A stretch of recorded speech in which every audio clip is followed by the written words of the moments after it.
अगर आप कहानियों की दुनिया में खो जाना चाहते हैं, तो आप बिल्कुल सही जगह पर आए हैं।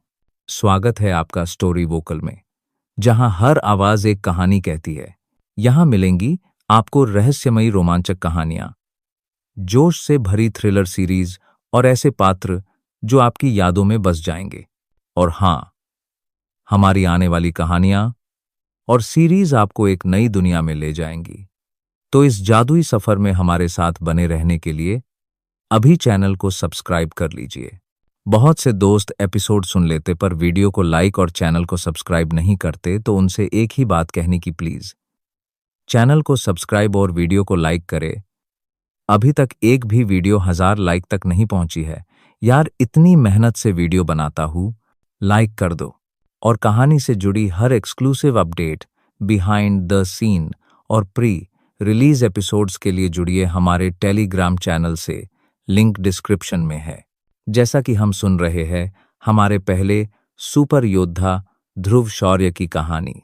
यह कहानी है ध्रुव शौर्य की, जो शक्तिदेव बनने के बाद अपने जीवन की अगली यात्रा पर निकलता है। दोस्तों, हम इस सीरीज का नाम रख रहे हैं ध्रुव शौर्य की कहानी। तो चलिए दोस्तों, बिना देर किए शुरू करते हैं ध्रुव शौर्य की वापसी।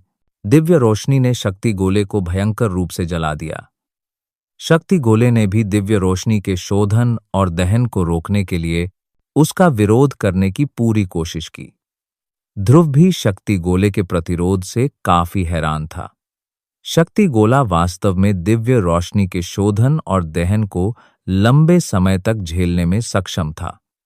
दिव्य रोशनी चाहे कितनी भी जलती और परिष्कृत होती, उसका कोई प्रभाव नहीं पड़ता था। लेकिन सौभाग्य से दिव्य रोशनी स्वर्ग और पृथ्वी की एक दिव्य वस्तु थी। मानव निर्मित शक्ति उसका मुकाबला कैसे कर सकती थी? इसके अलावा सकारात्मक शक्ति एक ऐसी वस्तु थी जिसे कोई नियंत्रित नहीं कर सकता था। लंबे समय के बाद दिव्य रोशनी ने स्वाभाविक रूप से बढ़त हासिल कर ली। मूल रूप से मुट्ठी के आकार का शक्ति गोला भी अंडे के आकार के हल्के नीले रंग के शक्ति गोले में बदल गया था।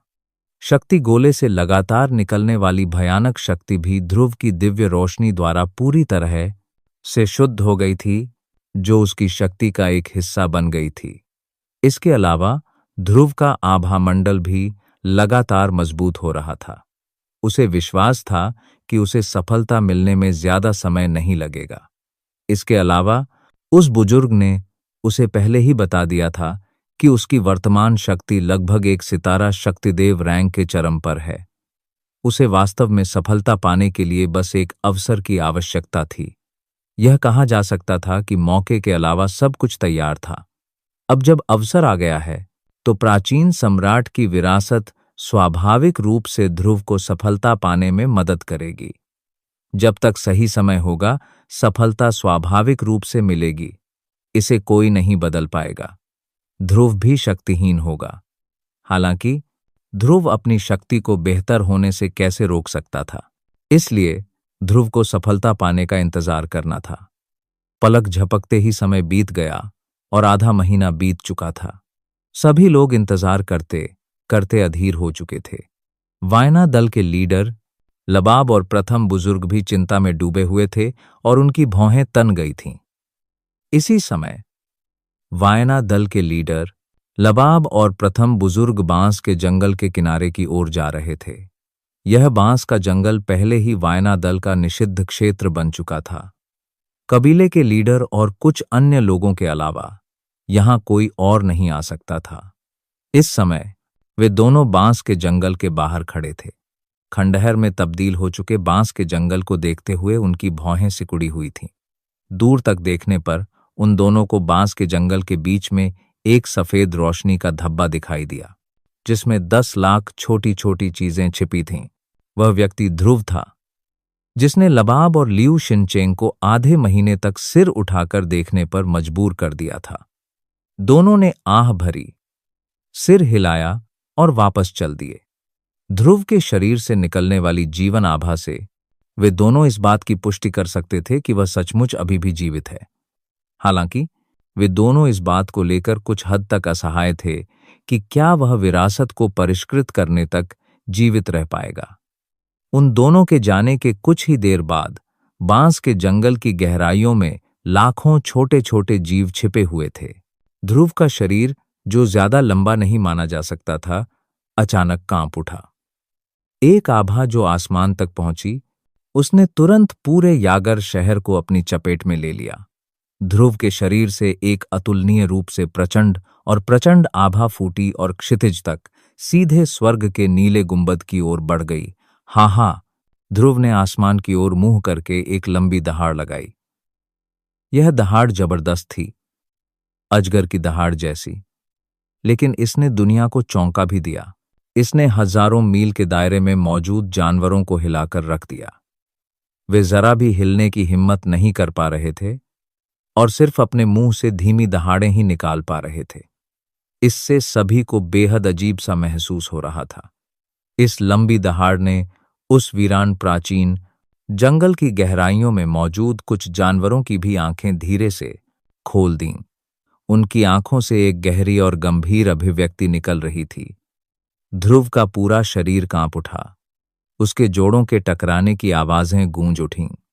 ध्रुव ने अपने हाथ पैर थोड़े हिलाए, फिर एक स्पष्ट हंसी निकाली। वह खंडहर से बाहर निकला और लबाब और उन लोगों से मिला जो आवाज सुनकर वहां आए थे। हा हा हा हा, वरिष्ठ ध्रुव को अपनी ताकत में सफलता हासिल करने के लिए बधाई। लबाब और वायना दल के प्रथम बुजुर्ग ने मुस्कुराते हुए और अपनी मुट्ठियां भींचकर ध्रुव को बधाई दी। यह देखकर ध्रुव भी खिलखिलाकर हंसा।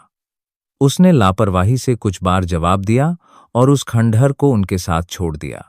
वायना दल के हॉल में ध्रुव और लबाब हॉल के शीर्ष पर बैठे थे। ध्रुव के चेहरे पर मुस्कान थी। जब उसने लापरवाही से लबाब की ओर देखा, जो पूरे समय उसे देख रहा था, और अंततः पूछने के लिए अपना मुंह खोला, मुझे आश्चर्य है कि दल के लीडर लबाब मुझसे क्या बात करना चाहते हैं। अगर कुछ है तो चिंता करने की कोई जरूरत नहीं है, बस कह दीजिए। मुझे विश्वास है कि दल के लीडर कुछ भी बुरा नहीं कहेंगे। यह सुनकर लबाब की पुतलियां थोड़ी सिकुड़ गईं और उसका चेहरा अचानक कुछ अस्वाभाविक सा हो गया। वह थोड़ा शांत हुए और उसके मन में विचार तेजी से घूमने लगे। काफी देर बाद आखिरकार उसने मुस्कुराते हुए ध्रुव से कहा, हाँ, वरिष्ठ के शब्द स्वाभाविक रूप से सही हैं। मेरे कुछ प्रश्न हैं जिनके बारे में मैं वरिष्ठ से स्पष्टीकरण मांगना चाहूंगा, लबाब ने बोला। ध्रुव की ओर देखते हुए उसकी नजरें कुछ हद तक टालमटोल वाली थीं। ध्रुव की बात करें तो उसे लबाब के सवाल की जरा भी परवाह नहीं थी। वह स्वाभाविक रूप से जानता था कि चूंकि लियान, जो पट्टिका के अंदर था, चाहता था कि वह किसी भी कीमत पर 9 दिव्य बिजली की शपथ ले, तो वह निश्चित रूप से वायना दल को बताएगा।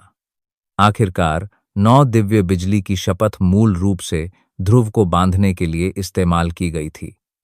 हालांकि अंततः इसे ध्रुव ने ही खोजा था, अन्यथा ध्रुव पहले ही वायना दल की कठपुतली बन चुका होता।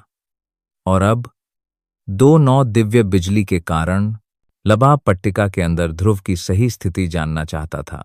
यह सुनकर ध्रुव बहुत असंतुष्ट हुआ। हालांकि ध्रुव अपने दिल में असंतुष्ट था, फिर भी उसने कम से कम विरासत तो हासिल कर ली थी और उसने कुछ भी नहीं खोया था। इसलिए उसने लबाब के सवाल की ज्यादा परवाह नहीं की। इस प्रकार ध्रुव एक पल के लिए रुकने के बाद उसने धीरे से लबाब की घबराई हुई निगाहों के नीचे अपना मुंह खोला और अपनी अभिव्यक्ति को बदले बिना लबाब से कहा, बुरा नहीं है, आपके वायना दल के पूर्वजों का लक्ष्य मूलतः प्राप्त हो गया है। लबाब, जिसने अभी यह सुना था, को आश्चर्यचकित होने का भी समय नहीं मिला और वह तुरंत चुप हो गया। उसका थोड़ा सा खुला मुंह फिर बंद नहीं हुआ। उसकी दोनों आंखें ध्रुव को घूर रही थीं, जिससे दूसरों को लगा कि यह हास्यास्पद है। ध्रुव भी मुस्कुराया और लबाब ने भी ध्रुव की मुस्कुराहट के कारण प्रतिक्रिया व्यक्त की। एक पल में उसके चेहरे पर ठंडा पसीना आ गया। उसका बैठा हुआ शरीर भी अनजाने में ऊपर उठ गया। उसके मुंह के कोने हल्के से फड़क उठे। उसके चेहरे पर रोने से भी ज्यादा बदसूरत मुस्कान उभर आई। उसने ध्रुव से पूछा, वरिष्ठ, आप क्या सोचते हो? आपका क्या मतलब है? ध्रुव ने ठंडी मुस्कान के साथ लबाब की ओर एक हड्डियां कंपा देने वाली नजर डाली। इससे लबाब के चेहरे के भाव अचानक बदल गए। उसका शरीर कांप उठा और वह जल्दी से खड़ा हो गया और हाथ जोड़कर ध्रुव से माफी मांगने लगा। जूनियर ने आपको नाराज किया है। मुझे उम्मीद है कि वरिष्ठ मुझे माफ कर देंगे। जूनियर अभी वरिष्ठ की बातों पर प्रतिक्रिया नहीं दे पा रहा है। मुझे उम्मीद है कि सीनियर मुझे माफ कर देंगे। यह अच्छी बात है कि आप समझ गए। कुछ बातें ऐसी होती हैं जिन्हें अगर जोर से कहा जाए तो लोग मर जाएंगे। जब ये कुछ शब्द बोले गए तो ध्रुव के हाथ में चाय का कप अचानक फट गया और पाउडर में बदल गया, जो सभी दिशाओं में बिखर गया। साथ ही इससे लबाब के चेहरे के भाव भी एक बार फिर बदल गए। उसका पहले से झुका हुआ शरीर 90 डिग्री तक झुक गया, जिससे वह ध्रुव के चेहरे के भाव साफ नहीं देख पा रहा था। जहां तक इस बात का सवाल है कि लबाब ने जानबूझकर इसे टाला था या नहीं, यह अज्ञात है। दुर्भाग्यवश जैसे ही वह ध्रुव की नजरों से बचने के लिए नीचे झुका, उसने ध्रुव के चेहरे पर चिढ़ाने वाले भाव को नहीं देखा। ध्रुव ने अपना गला साफ किया और बोलना जारी रखने की तैयारी की। हालांकि जब लबाब ने यह देखा तो उसने जल्दी से एक बिना क्षतिग्रस्त चाय का प्याला लिया और ध्रुव के लिए ठीक से गर्म चाय का प्याला दिया। यह देखते हुए कि तुम्हारे पूर्वज ने विरासत आगे बढ़ाई है, मैं आज तुम्हारी जान बख्श दूंगा। हालांकि बात करें तो तुम्हारे वायना दल के पूर्वज वाकई बहुत ही चरित्रवान थे। दुर्भाग्यवश उसके तरीके बहुत निर्दयी थे। इस बार जब मैंने 9 दिव्य बिजली की शपथ ली तो मुझे डर है कि यह मेरे जीवन में पहली बार है कि मुझे किसी ने धोखा दिया है। जहां तक तुम्हारी बात है वायना दल के वंशज, तो बेहतर होगा कि तुम मुझसे कोई उम्मीद न रखो। मैंने उनसे यह वादा किया है कि जब तुम्हारा वायना दल खतरे में होगा तो मैं तुम्हारे वायना दल की रक्षा करूंगा। यही सबसे बड़ा काम है जो मैं कर सकता हूं। इसलिए मैं तुम्हें सलाह देता हूं कि जब मैं आसपास न रहूं तो मेरे लिए परेशानी खड़ी करना बंद करो, वरना भले ही मैं 9 दिव्य बिजली की शपथ से बंधा हुआ हूं, मैं फिर भी तुम्हारे वायना दल का सफाया कर दूंगा। लबाब के चेहरे के भाव बदल गए, लेकिन पहले से कहीं बेहतर। उसकी नजरें घूम गईं और उसने अपने हाथ ध्रुव की ओर बढ़ा दिए। लबाब आखिरकार शांत हुए और ध्रुव से बात की। जूनियर समझता है, वरिष्ठ का ऐसा कर पाना मेरे वायना दल के लिए सबसे बड़ी रियायत है। जूनियर निश्चित रूप से अपने बढ़तारती दल के लोगों पर लगाम लगाने की पूरी कोशिश करेगा और उन्हें हर जगह परेशानी पैदा करने से रोकेगा। अगर कोई इसका उल्लंघन करता है तो मैं उसे आसानी से नहीं छोड़ूंगा। लबाब के शब्द दृढ़ और निर्णायक थे, उनमें जरा भी लापरवाही नहीं थी। लोग उनके शब्दों में निश्चितता सुन सकते थे। यह सुनकर ध्रुव ने थोड़ा सिर हिलाया। तभी उसने कुछ और कप चाय पी। वह उठा और धीरे धीरे हॉल से बाहर चला गया। यह देखकर लबाब जल्दी से उसके पीछे चला गया। एक पल बाद लबाब ने अपने पैरों के नीचे देखकर थोड़ा भौहें चढ़ाईं। उसने सिर उठाया और ध्रुव से पूछा, क्या मैं जान सकता हूं कि वरिष्ठ क्या कर रहे हैं? ध्रुव थोड़ा मुस्कुराया, पर कोई जवाब नहीं दिया। उसकी आकृति चमक उठी और वह उस जगह पहुंच गया जहां लोग छिपे थे, बड़े दरवाजे के सामने। लबाब ने अपनी भौहें उठाईं। तभी उसे आधे महीने पहले ध्रुव का अनुरोध याद आया। लबाब ने बेबसी से अपना सिर हिलाया। बलवान हमेशा कुछ बातों का बहुत ध्यान रखते थे। एक छोटा सा दल 10 लाख लोगों को छुपाए रखे, यह तो बहुत छोटी बात थी। अतीत में वह कितना भी गौरवशाली रहा हो, अब वह क्या कर सकता है? लबाब तेजी से ध्रुव के सामने से गुजरे और उस जगह पहुंचे जहां 10 लाख लोग छिपे थे। बड़े दरवाजे के सामने अब 10 लाख लोग छिपे हुए थे।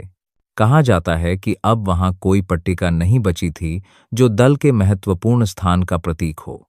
यह बिल्कुल एक साधारण मंडप जैसा लग रहा था। लबाब उस जगह पर खड़ा था, दरवाजे के सामने। उसके हाथों में सीलें बदल गईं, रहस्यमयी सीलें बनाई गईं और उस जगह पर ठोंक दी गईं जहां लाखों लोग छिपे हुए थे। लकड़ी के दरवाजे के ऊपर पानी की लहरों की तरह लहरें फैल गईं।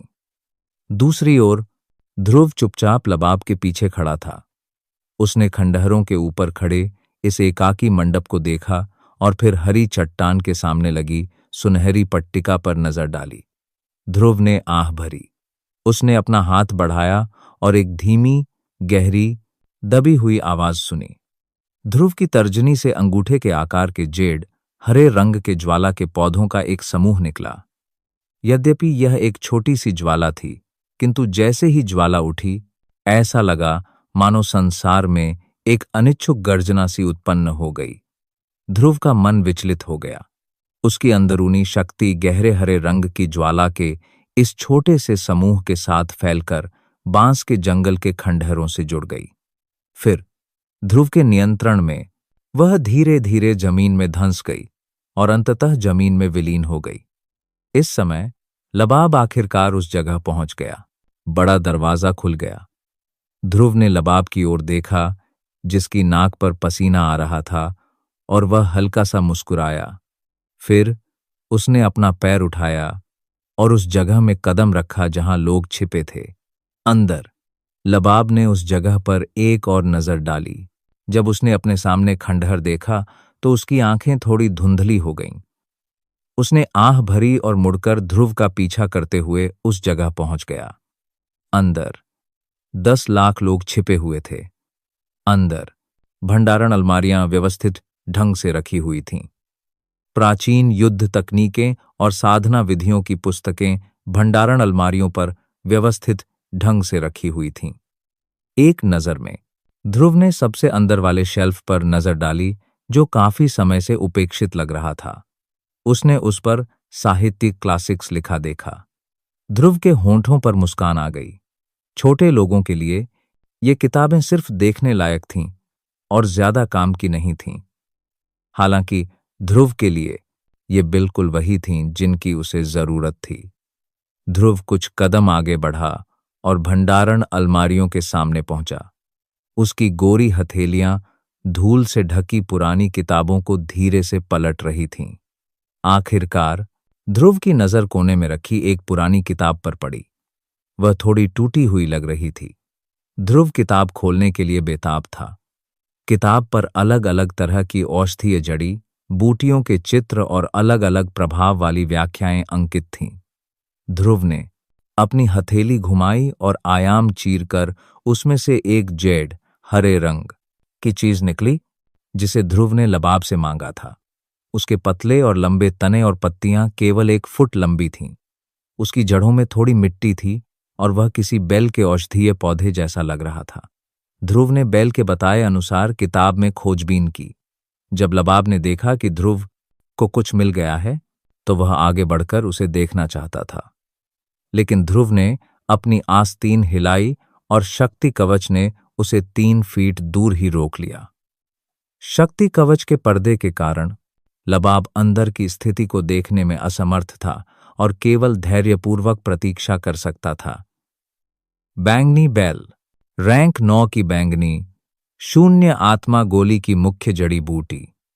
इसे अंकुरित होने में 100 साल, बढ़ने में 1000 साल और पूरी तरह से परिपक्व होने में 5000 साल लगते हैं। अंकुरण काल के दौरान यह 1000 वर्षों से संचित अपनी प्राकृतिक शक्ति का उपयोग बिजली के प्रकोप को आकर्षित करने के लिए कर सकती है। यह बिजली की शक्ति का उपयोग स्वयं को शुद्ध करने और औषधीय शक्ति को निखारने के लिए कर सकती है। यदि यह बिजली के कष्ट को सहन कर सके, तो बैंगनी बेल सीधे परिपक्व होकर एक पूर्ण परिपक्व बैंगनी बेल आत्मा बन सकती है। यह बुद्धि प्राप्त करेगी और संसार में एक सामान्य व्यक्ति की तरह विचरण करेगी। इसकी साधना विद्वान रैंक तक भी पहुंच सकती है। यह देखकर ध्रुव ने जीभ चटकाई और आह भरी। बिजली परीक्षा खत्म होते ही विद्वान रैंक तक एक जड़ी बूटी पहुंच जाएगी, यह अप्रत्याशित था। उसने दूसरी चीज के बारे में पढ़ना शुरू किया, जो दुष्ट आत्मा दानव फल, रैंक 9 की सम्राट गोली के लिए एक आवश्यक जड़ी बूटी थी।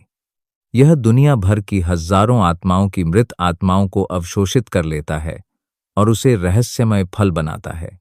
दुष्ट आत्मा वृक्ष के 1000 साल तक बढ़ने के बाद ही यह फल देना शुरू करता है। 10,000 साल बाद ही एक वृक्ष 10 फल दे सकता है। इन 10 फलों में से केवल 9 ही मनुष्य द्वारा खाए जा सकते हैं। शेष एक को प्रवाह के साथ चलना होगा, वरना इसका इस्तेमाल करने वाला जरूर मर जाएगा। वजह क्या है, ये कोई नहीं जानता। बस इतना पता है कि पहले जो भी 10वां फल इस्तेमाल करता था, वो किसी अनजान वजह से इस्तेमाल से पहले ही फट जाता था और मर जाता था। इसलिए दुनिया में जिस किसी को भी अज्ञात मूल का दुष्ट आत्मा फल मिलता, वह उसे फेंक देता। आखिरकार कोई नहीं जानता था कि दानव फल निश्चित मृत्यु लाएगा या नहीं। इसलिए दुनिया में जो भी व्यक्ति दुष्ट आत्मफल का सामना करेगा, वह उससे महामारी की तरह बचेगा। ध्रुव कुछ घंटों तक देखता रहा। उसका दिल कुछ घंटों के लिए सदमे में रहा। कुछ जड़ी बूटियां जो मार्कस से बहुत पहले ही गायब हो गई थी, और कुछ दुर्लभ पौधे जिनके बारे में उसने सिर्फ किंवदंतियों में सुना था और पहले कभी नहीं देखे थे। इन सब बातों ने ध्रुव को बेहद हैरान कर दिया। आखिरकार ध्रुव थोड़ा सुन्न भी हो गया। पूरी दोपहर ध्रुव के चौंकने की यही प्रक्रिया दोहराते हुए बीत गई। जब आसमान में अंधेरा छा गया, तभी ध्रुव हैरान चेहरे और उलझन में लबाब को वायना दल के रिहायशी इलाके में वापस ले आया। दुर्भाग्य से लबाब को कुछ भी पता नहीं चला। वह बस पलकें झपकाकर उसे अनदेखा कर सकता था। ताकतवर लोग वाकई बेमिसाल अजीब होते हैं। हालांकि जब लबाब ध्रुव को लेकर चला गया, तो उसने यह नहीं देखा कि उसके आस पास के खंडहर पहले से ही एक बड़े हरे भरे बांस के जंगल में बदल चुके थे। दूसरे दिन सुबह तक लबाब को दल के सदस्यों की चौंकती निगाहों के सामने पिछली रात की बात याद नहीं आई। इससे लबाब भी बेहद हैरान हो गए।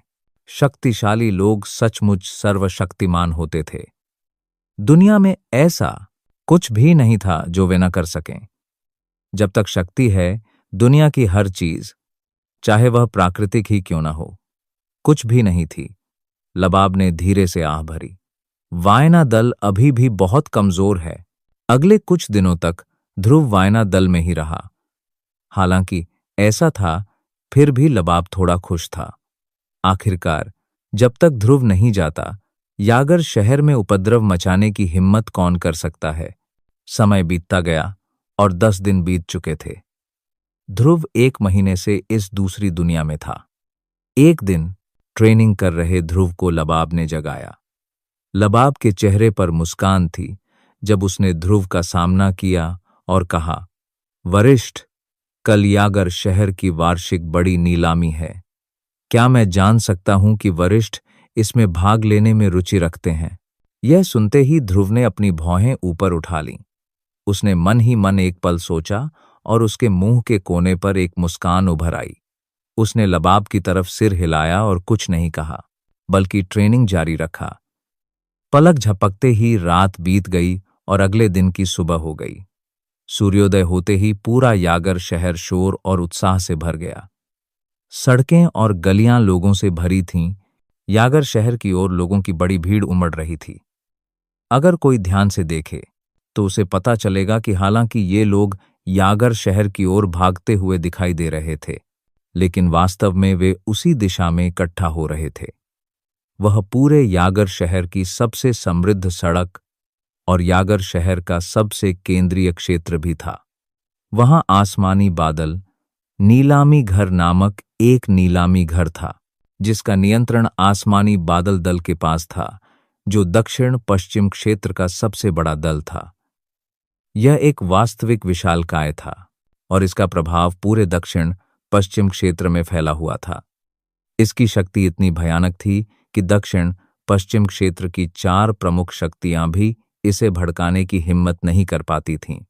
इसके पास जो धन था वह अकल्पनीय था और वर्षों से 4 प्रमुख शक्तियों में से किसी एक की बचत भी आसमानी बादल दल की संपत्ति के सामने नहीं थी। अगर आसमानी बादल दल का दक्षिण पश्चिम क्षेत्र के अधिपति पद के लिए प्रतिस्पर्धा करने का कोई इरादा न होता, तो दक्षिण पश्चिम क्षेत्र की 4 प्रमुख शक्तियां दुनिया में इतिहास बन चुकी होती। इससे आसमानी बादल दल की भयानक शक्ति का अंदाजा लगाया जा सकता था। इसमें कोई आश्चर्य की बात नहीं थी कि एक छोटी सी नीलामी भी इतने सारे लोगों का ध्यान आकर्षित कर लेती। वायना दल में बिस्तर पर पालथी मारकर बैठा ध्रुव पलक झपकते ही गायब हो गया। वह कमरे के लकड़ी के दरवाजे के सामने खड़ा हो गया और उसे खोलने के लिए हाथ बढ़ाया। कमरे के बाहर लबाब भी ध्रुव के दरवाजे के सामने खड़ा था। जैसे ही उसने अपने दाहिने हाथ से दरवाजा खटखटाने वाला था, उसके सामने का लकड़ी का दरवाजा अचानक खुल गया। लबाब चौंक गया और उसका शरीर अनजाने में आधा कदम पीछे हट गया। जब उसने ध्रुव को दरवाजे के सामने खड़ा देखा तो लबाब ने प्रतिक्रिया दी और जल्दी से ध्रुव को देखकर मुस्कुराया। हाँ, वरिष्ठ जाग गए, यह अच्छी बात है। जूनियर आपको यागर शहर की वार्षिक नीलामी दिखाने ले जाएगा।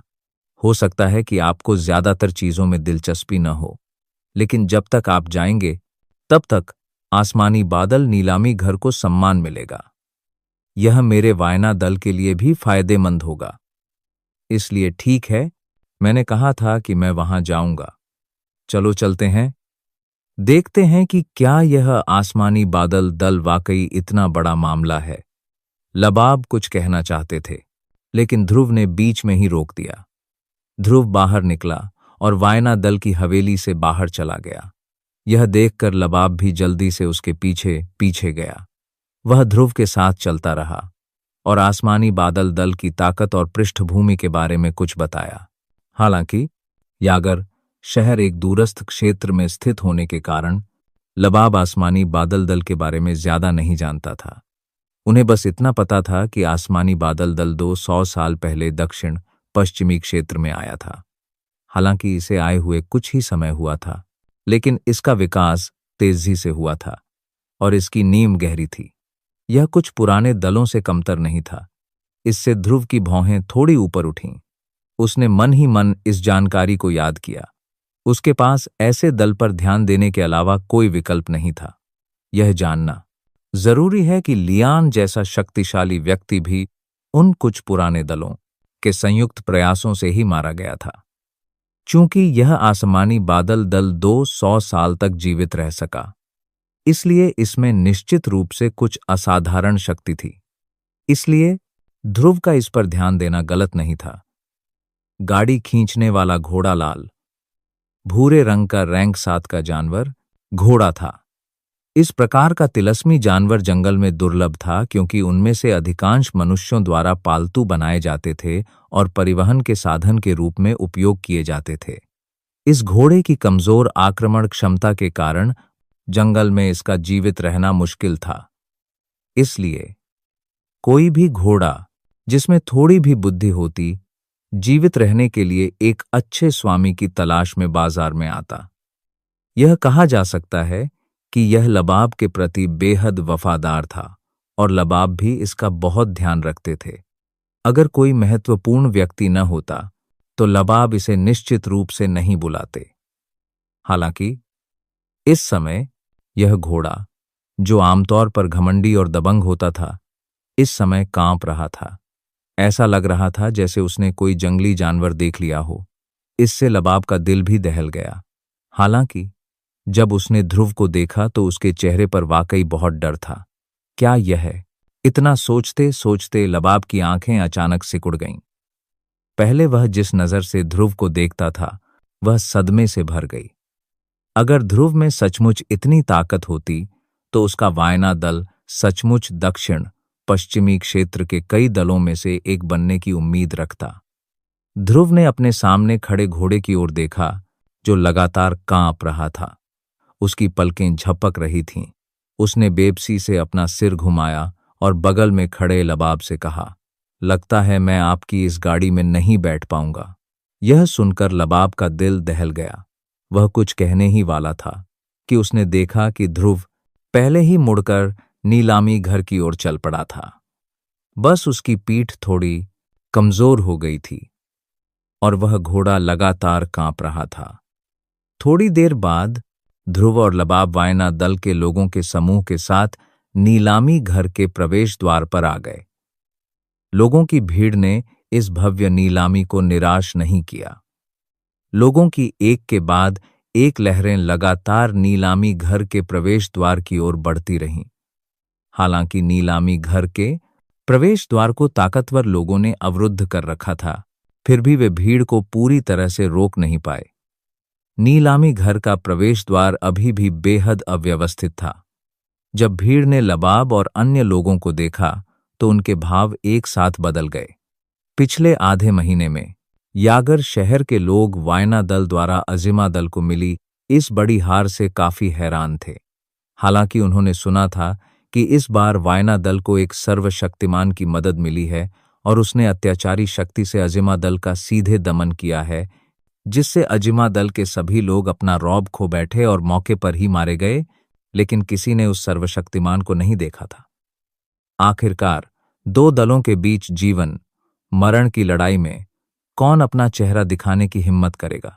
अगर उन्हें युद्ध से फायदा उठाने वाला समझ लिया गया तो वे अपनी जान भी गंवा सकते थे।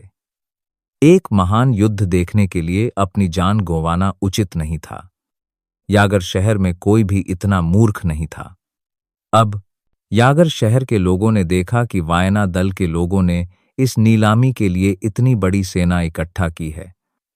स्वाभाविक रूप से सभी को अपने दिलों में काफी आश्चर्य हुआ। सड़क के दोनों ओर तरह तरह की बातें फैलने लगीं। कुछ लोगों ने ध्रुव को भी देखा, जो वायना दल के लीडर और वायना दल के पहले बुजुर्ग के साथ कंधे से कंधा मिलाकर खड़ा था। तुरंत नीलामी घर के सामने आसमान तक पहुंचने वाली एक आवाज सुनाई दी। वायना दल के लीडर लबाब ने यह देखकर अनायास ही भौहें सिकोड़ लीं। उन्होंने पहले बुजुर्ग से नजरें मिलाईं, जिनके हाव भाव भी उनके जैसे ही थे। वह बस अपना मुंह खोलकर उन्हें डांटने ही वाले थे कि एक और भालू जैसी दहाड़ ने उन्हें पहले ही रोक लिया। तुम सब चुप हो जाओ और यहां से हट जाओ।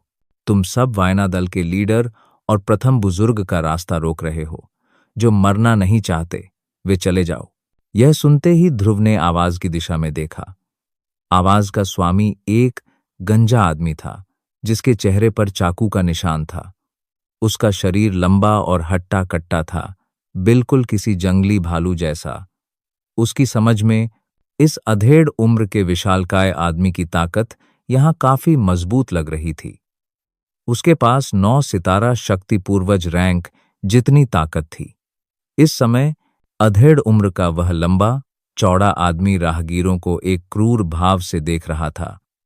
उसकी नाक से एक ठंडी खर्राट निकली और सबने अपने मुंह बंद कर लिए। तभी उसने गंभीर चेहरे से लबाब के समूह को देखा। चेहरे पर चाकू के निशान के साथ वह अतुलनीय रूप से भयावह लग रहा था। लबाब और वायना दल के अन्य लोगों ने यह देखकर राहत महसूस की। हालांकि यह मुस्कान देखकर ध्रुव के मुंह का कोना जोर से फड़क उठा। यह मुस्कान वाकई बेमिसाल थी। उसकी इस भयावह मुस्कान पर भरोसा करके यह संभव था कि उसके जैसी ताकत वाले व्यक्ति की भी ताकत 20% कम हो जाए। ध्रुव के चेहरे के भाव स्वाभाविक रूप से उस बड़े आदमी ने देख लिए। वह बस गुस्सा होने ही वाला था कि लबाब ने उसे रोक लिया। लबाब ने एक बड़ा कदम आगे बढ़ाया, अपने हाथों को उस बड़े मध्यम आयु वर्ग के व्यक्ति की ओर बढ़ाया और हंस पड़े। हाँ हाँ भाई बर्बरियान, हमें आखिरी बार मिले हुए बहुत समय हो गया है। हाँ हाँ हूँ। लबाब द्वारा बर्बरियान कहे जाने वाले लंबे चौड़े अधेड़ आदमी ने अपनी भौहें सिकोड़ लीं, जिससे उसके चेहरे पर चाकू का निशान कीड़े की तरह फड़फड़ाने लगा। यह एक बेहद घिनौना नजारा था। बर्बरियान ने अधीर भाव से लबाब को देखा। हालांकि जब उसने लबाब की भौहों के बीच गहरी झुर्रियां और उसके सिर को हल्का सा हिलते देखा, तो बर्बरियान की पुतलियां थोड़ी सिकुड़ गईं। चूंकि लबाब को पूरा यकीन था कि वह उसके साथ बिना वजह मजाक नहीं करेगा, इसलिए उसके बगल में खड़ा युवक शायद कोई साधारण आदमी नहीं था। क्या यह हो सकता है? बर्बरियान को अचानक कुछ सूझा। लबाब को देखते ही उसकी आंखें चौड़ी हो गईं। हालांकि जब उसने लबाब को थोड़ा सा सिर हिलाते देखा तो बर्बरियान को तुरंत एहसास हुआ। अगले ही पल बर्बरियान ने एक बार फिर अपना भयंकर चेहरा बनाया और लबाब के समूह पर एक बेहद डरावनी मुस्कान बिखेरी। उसकी मुस्कान खास तौर पर तब और भी ज्यादा चमकदार हो गई जब उसने ध्रुव की तरफ देखा। हालांकि जब ध्रुव ने यह देखा तो उसके मुंह का कोना जोर से फड़क उठा। उसने कुछ नहीं कहा और बर्बरयान को जवाब देते हुए अपने चेहरे पर एक जबरदस्त मुस्कान बिखेरी। बर्बरयान को कोई आपत्ति नहीं हुई। वह जोर से हौंसा और आगे बढ़ा और लबाब से कुछ देर बातें करता रहा। उसके बाद उसने ध्रुव की तरफ देखा और दोनों हाथों को एक साथ मिलाकर जोर से हंसा। मैं मानता हूं कि आपका खास मेहमान वह वरिष्ठ व्यक्ति है जिसने वायना दल को अजिमा दल को हराने और यागर शहर में नंबर 1 दल बनने में मदद की है ना? ध्रुव ने अपनी आंखों के कोने से लबाब की तरफ देखते हुए हल्की सी मुस्कान दी। इससे लबाब अजीब तरह से मुस्कुराए। फिर उन्होंने बर्बर यान की तरफ देखा और कहा, यह सही है। मुझे किसी ने वायना दल को दक्षिण पश्चिम क्षेत्र में पैर जमाने में मदद करने का काम सौंपा था। जैसे ही ये शब्द बोले गए, इन्हें सुनने वाले सभी लोगों के शरीर अचानक कांप उठे। उनके हाव भाव तुरंत दिलचस्प हो गए। यहां तक कि वायना दल के सभी लोगों के हाव भाव भी इस समय गंभीर भावों से भरे थे। हालांकि ध्रुव एक वरिष्ठ योद्धा था, फिर भी वह इतनी बेशर्मी से दक्षिण पश्चिमी क्षेत्र के लोगों को सचमुच नीचा दिखा रहा था।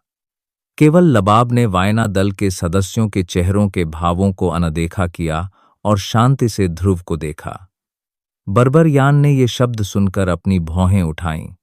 हालांकि यह कहना आसान था कि दक्षिण पश्चिम क्षेत्र में पैर जमाया जा सकता है, लेकिन अगर किसी के पास एक निश्चित पृष्ठभूमि नहीं है तो ये शब्द कहने से उसका जीवन और मृत्यु तय हो जाती है।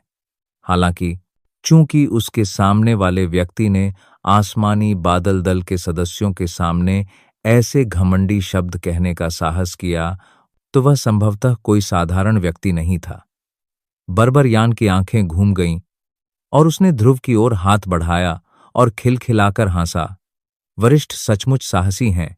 मुझे लगता है कि भविष्य में वरिष्ठ ध्रुव की मदद से दक्षिण पश्चिम क्षेत्र में पैर जमाना तो दूर, शीर शक्ति बनना भी वायना दल के लिए कोई समस्या नहीं होगी। तब तो मुझे लीडर लबाब को बधाई देनी चाहिए।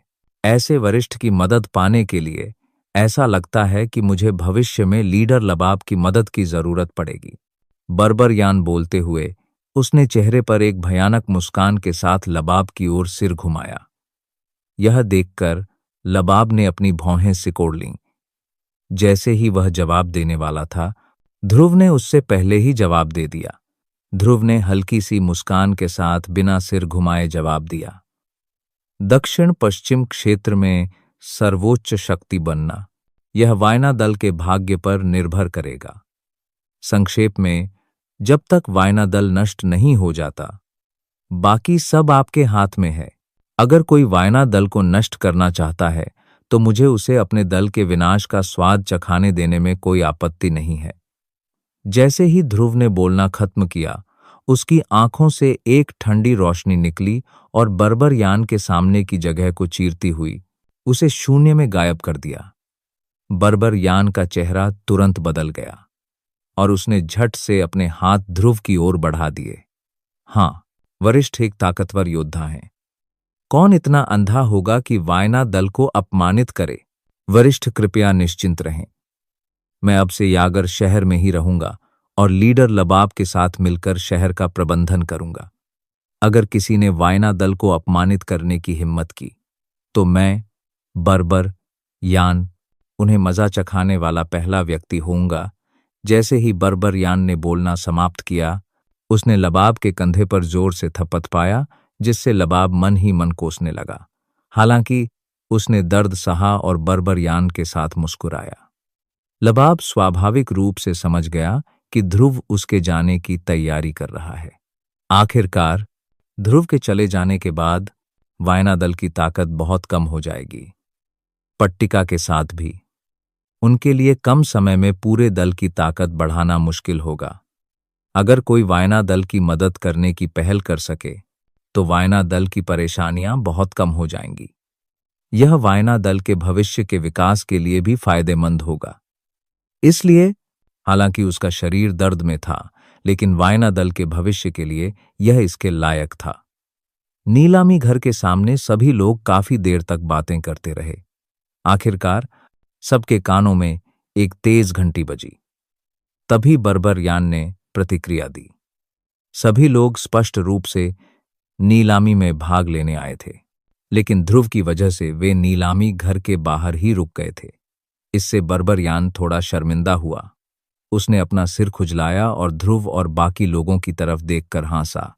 हा हा हा हा हा। मैं आज वरिष्ठ ध्रुव के साथ बातचीत में इतना मग्न हो गया कि नीलामी के बारे में भूल गया। सभी से माफी चाहता हूं। हाँ हाँ, चलो। आज की नीलामी समाप्त होने के बाद मैं वरिष्ठ ध्रुव और सभी को आज की गलती की भरपाई के लिए भोजन पर आमंत्रित करूंगा। ठीक है? ऐसा कहने के बाद बर्बर यान ध्रुव और वायना दल को नीलामी घर में ले गया। जैसे ही वे नीलामी घर में दाखिल हुए, सबकी नजरें अचानक धुंधली हो गईं। उनके आस पास सब कुछ काला पड़ गया।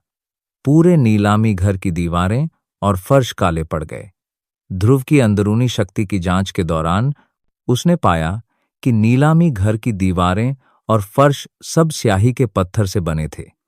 इसके अलावा जमीन और दीवारों पर दिखाई देने वाली रेखाओं से यह संभावना थी कि यह नीलामी घर पूरी तरह से स्याही के पत्थर से बना था। इस तरह की जगह में स्याही पत्थर के एक पूरे टुकड़े से नीलामी घर बनाने में सक्षम होने के लिए आसमानी बादल दल के वित्तीय संसाधन वास्तव में भयानक थे। ध्रुव और अन्य लोग बर्बर यान के पीछे पीछे चले और एक काले पत्थर के दरवाजे के सामने पहुंचने से पहले बाएं और दाएं मुड़े। बर्बर यान एक कदम आगे बढ़ा और पत्थर के दरवाजे के सामने पहुंचा। उसने अपना हाथ बढ़ाकर पत्थर के दरवाजे पर रख दिया। उसके शरीर में मौजूद शक्ति उसकी हथेली तक पहुंचकर लगातार पत्थर के दरवाजे में भरती रही। पत्थर का दरवाजा धीरे धीरे एक गड़गड़ाहट की आवाज के साथ खुला और 100 मीटर से भी बड़ा एक निजी कमरा सबके सामने प्रकट हुआ। बर्बर यान खिलखिलाकर हंसा और एक तरफ हट गया, जिससे ध्रुव पहले अंदर आ गया। उसके बाद वह लबाब और बाकियों के पीछे पीछे गया। अंदर आकर लबाब ने चारों दीवारों को देखा, जिनसे हल्की रोशनी निकल रही थी। सफेद और चिकने फर्श और बेमिसाल आरामदायक सीटों की कतारें देखकर लबाब प्रशंसा से अपनी जीभ चटकाए बिना नहीं रह सके। अलग अलग लोग, व्यवहार में जमीन आसमान का फर्क है। हर बार जब मैं यहां आता हूं, मुझे बस एक साधारण कमरा ही मिलता है। मुझे उम्मीद नहीं थी कि वरिष्ठ यूं ही आ जाएंगे। और तो और, उन्होंने कोई खास फरमाइश भी नहीं की, फिर भी आपने तो सब कुछ पहले ही तैयार कर रखा है। हे बर्बर यान, लगता है आपने वरिष्ठ ध्रुव को खुश करने की योजना बना ही ली है ना? यह सुनकर बर्बर यान शरारत से मुस्कुराया और उसका चेहरा बदसूरत हो गया। ध्रुव को इससे कोई आश्चर्य नहीं हुआ। उसने पहले एक सीट ढूंढी और बैठ गया। उसके बाद बाकी सब भी अपनी अपनी सीटों पर बैठ गए। बर्बर यान बैठा नहीं, बल्कि वह उस दीवार की ओर चला गया जहां से एक हल्की फ्लोरोसेंट रोशनी निकल रही थी। उसकी शक्ति एक बार फिर उसके हाथ से निकली। ध्रुव ने अपनी भौहें थोड़ी ऊपर उठाईं। वह देख सकता था कि दीवार, जो पहले हल्की फ्लोरोसेंट रोशनी बिखेर रही थी, अब क्रिस्टल जैसी साफ दिखाई देने लगी थी। पानी की गोलाकार लहरें फैल रही थीं, जिससे पूरी दीवार अतुलनीय रूप से रहस्यमयी लग रही थी। कुछ ही देर बाद सबकी आंखों के सामने एक क्रिस्टल स्क्रीन उभर आई। स्क्रीन के पीछे एक विशाल नीलामी हॉल था। नीलामी हॉल पूरी तरह से भर गया था। शोर की लहरें नीलामी हॉल में गूंज रही थीं, जिससे हॉल बेहद शोरगुल वाला लग रहा था। नीलामी स्थल में धीरे धीरे एक स्पष्ट घंटे की ध्वनि गूंजी। घंटे की ध्वनि के साथ नीलामी स्थल के भीतर पहले से ही बेहद शोरगुल वाला शोर धीरे धीरे कम हो गया। अनगिनत निगाहें क्रिस्टल मंच की ओर उठीं। उनकी आंखें आग की तरह तप रही थीं। तभी बर्बर यान का हट्टा कट्टा शरीर घूमकर ध्रुव के बगल में उस सीट पर बैठ गया जो उसके लिए आरक्षित थी। बाकी सबके साथ उसने क्रिस्टल स्टेज पर नीलामी करने वाले को देखा। हाँ, सब लोग, मुझे लगता है कि इंतजार करते करते आप पहले से ही कुछ अधीर हो गए होंगे। चूंकि ऐसा है, इसलिए यह बूढ़ा आदमी आपको परेशान करने के लिए अब और कोई फालतू बात नहीं कहेगा। आलीशान कपड़े पहने सफेद बालों वाला बूढ़ा आदमी नीलामी घर में सिर के काले ढेर को देखकर मुस्कुराया। आखिरकार उसकी धुंधली नजर आगे की पंक्ति में बैठे दूसरे शहरों से आए दलों के प्रतिनिधियों पर पड़ी। उसकी तेज और स्पष्ट आवाज नीलामी घर में लगातार गूंजती रही। एक अनुभवी नीलामीकर्ता होने के नाते वह स्वाभाविक रूप से जानता था कि नीचे बैठे लोग क्या देखना चाहते हैं और क्या नहीं। इसलिए उसने उद्घाटन समारोह के बेतुके परिचय को सीधे ही खारिज कर दिया था। हालांकि उस बूढ़े आदमी के इस कदम ने पूरे नीलामी हॉल की वाहवाही बटोरी थी। कम से कम आगे की पंक्ति में बैठे अन्य दलों के प्रतिनिधियों ने भी हल्के से सिर हिलाया था। वार्षिक नीलामी के रूप में मेरा मानना है कि हमारे आसमानी बादल नीलामी घर ने अन्य सभी शहरों के बीच यागर शहर को मुख्य नीलामी स्थल के रूप में चुना है। मुझे यकीन है कि हम आपको निराश नहीं करेंगे। जैसे ही बूढ़े व्यक्ति ने बोलना समाप्त किया, उसने एक बार फिर ताली बजाई और स्पष्ट आवाज में घोषणा की। यह बूढ़ा आदमी घोषणा करता है कि यागर शहर का आसमानी बादल नीलामी घर अब शुरू होगा। जैसे ही बूढ़े आदमी की स्पष्ट आवाज निकली, विशाल क्रिस्टल प्लेटफॉर्म अचानक एक चमकदार रोशनी से भर गया। काफी देर बाद तेज रोशनी धीरे धीरे गायब हो गई। इस समय नीलामी मंच पर सफेद बालों वाले बूढ़े व्यक्ति के सामने क्रिस्टल प्लेटफॉर्म पर एक लंबी तलवार रखी थी जो पूरी तरह से गहरे हरे रंग की थी और उसमें हल्का नीलापन था। रोशनी में उसमें एक बेहद ठंडी और खूबसूरत चमक झलक रही थी। तलवार पर घूमती शक्ति के निशानों को देखकर यह स्पष्ट था कि तलवार की शक्ति असाधारण थी। यह किसी प्रसिद्ध योद्धा के हाथों से आई होगी। इस क्षण मंच के नीचे खड़े लोगों की आंखें अचानक चमक उठीं। सफेद बालों वाला बूढ़ा व्यक्ति स्पष्ट रूप से इस परिणाम से बहुत संतुष्ट था। उसके झुर्रियों वाले बूढ़े चेहरे पर एक संतुष्ट मुस्कान उभर आई और उसकी धुंधली बूढ़ी आंखें एक पतली रेखा में सिमट गईं। बूढ़े आदमी ने नीचे खड़े लोगों की ओर देखा और धीरे से तलवार आगे बढ़ा दी। इस तलवार को जेड वाटर तलवार कहा जाता है। इसे जेड वाटर और सियान गोल्ड से ढाला गया है। यह लोहे को आलू की तरह काट सकती है और पानी में जाते ही गायब हो जाती है। यह पानी में अदृश्य है और जलमूल शक्ति वाले योद्धाओं के लिए बेहद उपयुक्त है। अगर इसे उच्च स्तरीय जलमूल शक्ति की तकनीक के साथ जोड़ दिया जाए तो इसकी शक्ति दोगुनी हो जाएगी। यह एक उच्च रैंक का औजार था जो मुश्किल से मिलता था। अगर आप रुचि रखते हैं तो अपनी जेब में रखे पैसों के साथ कंजूसी मत कीजिए। पैसे की पहचान ताकत से होती है। ताकत के साथ क्या पैसा मिट्टी जितना बेकार नहीं होगा? हाँ, बूढ़े आदमी ने बोलते हुए जेड वाटर तलवार अपने हाथ में पकड़ ली। तलवार हिल गई और तलवार के चारों ओर शक्ति की एक लहर फैल गई। बूढ़े आदमी का दूसरा हाथ हवा में लहराया और हवा में मौजूद जलवाष्प पानी की बूंदों में बदल गई। पानी की बूंदें बूढ़े आदमी के हाथ में एक फुटबॉल के आकार की पानी की गेंद में सिमट गईं। उसके हाथ के एक झटके से पानी की गेंद तुरंत फैल गई और पूरी तलवार को ढक लिया। एक पल में जेड वाटर तलवार लोगों की आंखों के सामने से गायब हो गई। पल भर में नीलामी घर में कोलाहल मच गया। सबकी तीखी निगाहें क्रिस्टल के मंच पर खड़े सफेद बालों वाले बूढ़े आदमी पर टिकी थीं। बूढ़ा आदमी भी उनकी निगाहों का मतलब जानता था।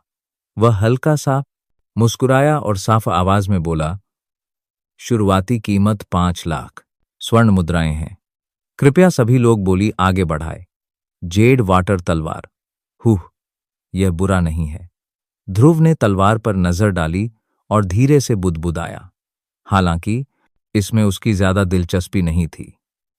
जब किसी की ताकत उसके स्तर तक पहुंच जाती है तो हथियार उतने महत्वपूर्ण नहीं रह जाते। इसके अलावा वह पहले से ही अपनी काली तलवार का आदी था। इस तरह के हथियार से अपनी ताकत से दूसरों पर हमला किया जा सकता था और उन्हें दबाया जा सकता था। तलवार उसकी रुचि के स्तर से बहुत दूर थी। आखिरकार यह तो नीलामी की शुरुआत भर थी। अच्छी चीजें तो बाद में ही आएंगी। बेशक ध्रुव के अनुभव की वजह से ये चीजें उसकी नजर में नहीं आईं। हालांकि इसका मतलब यह नहीं था कि दूसरे लोग भी नहीं आएंगे। यह तलवार पहले से ही कई जल मूल शक्ति वाले योद्धाओं की नजर में एक दुर्लभ दिव्य अस्त्र बन चुकी थी। इसलिए जब सफेद बालों वाले बूढ़े की आवाज आई तो नीलामी घर बोली की आवाज से भर गया। बधाई हो छोटे भाई, 15-12 लाख स्वर्ण मुद्राएं, जेड वाटर तलवार प्राप्त करें। बोली बहुत जोरदार थी। इससे नीलामी घर का माहौल भी तेजी से गर्मा गया। पहली बोली कुछ ही मिनटों तक चली। आखिरकार हरे रंग के कपड़े पहने, चेहरे पर उत्साह लिए एक दुबले पतले आदमी ने 12 लाख स्वर्ण मुद्राओं की ऊंची कीमत पर जेड वाटर तलवार खरीद ली। जब ध्रुव ने यह देखा तो उसने लगातार अपना सिर हिलाया। तलवार के लिए तो उसने 12 लाख स्वर्ण मुद्राएं ही फेंक दी। यह योद्धा कितना मूर्ख था। तलवार खरीदने से बेहतर होगा कि कुछ ट्रेनिंग संसाधन खरीद लिए जाएं। बोली का पहला दौर बहुत तेज और छोटा था। आखिरकार वह तलवार सभी साधकों के लिए उपयुक्त नहीं थी, इसलिए ज्यादा लोग उसकी बोली नहीं लगा रहे थे। कुछ और दौर की बोली के बाद नीलामी मध्य चरण में पहुंच गई। आखिरकार आगे की पंक्ति में बैठे लोगों के लिए अपनी चाल चलने का समय आ गया। इस बार जब नीलामी की वस्तु सामने आई तो उसने वहां मौजूद सभी का ध्यान अपनी ओर खींच लिया। यह एक गोली थी। इसके अलावा यह रैंक 7 की जोंग ब्रेकिंग पिल थी। इससे शक्ति सम्राट रैंक के शिखर पर पहुंचने की संभावना आधी बढ़ सकती थी। इससे नीलामी घर में सभी लोग बेहद उत्साहित हो गए। कई योद्धा जिनकी शक्ति सम्राट रैंक के शिखर पर रुक गई थी, लाल आंखों से मंच पर रखी जेड की बोतल में गोली को घूर रहे थे। वे उसे छीनने के लिए लगभग दौड़ पड़े। यहां तक कि वायना दल, जो उच्च श्रेणी के निजी कमरे में चुपचाप बैठा था, चमकती आंखों से मंच पर बैठे उस बूढ़े व्यक्ति को देख रहा था, उसके शुरुआती बोली की घोषणा का इंतजार कर रहा था। जब ध्रुव ने यह देखा तो उसने अपने होंठ सिकोड़े और बार बार अपना सिर हिलाया। इससे लबाब अजीब तरह से मुस्कुराया। वह कुछ नहीं कर सकता था। आखिरकार वायना दल का सबसे शक्तिशाली व्यक्ति एक महाशक्ति पूर्वज ही था। इस समय बर्बर यान ने जोंग ब्रेकिंग पिल को देखते हुए गंभीर भाव धारण कर लिए। ध्रुव को विदा करने के बाद वह निजी कमरे से बाहर चला गया। जल्द ही सफेद बालों वाले बूढ़े व्यक्ति के निर्देशन में बोली लगाने का एक नया दौर शुरू हो गया। इस जोंग ब्रेकिंग पिल की शुरुआती बोली 5 लाख सोने के सिक्के हैं। सफेद बालों वाले बूढ़े व्यक्ति ने मंच के नीचे भीड़ की ओर देखते हुए ऐसे स्वर में कहा जो न तो हल्का था और न ही भारी।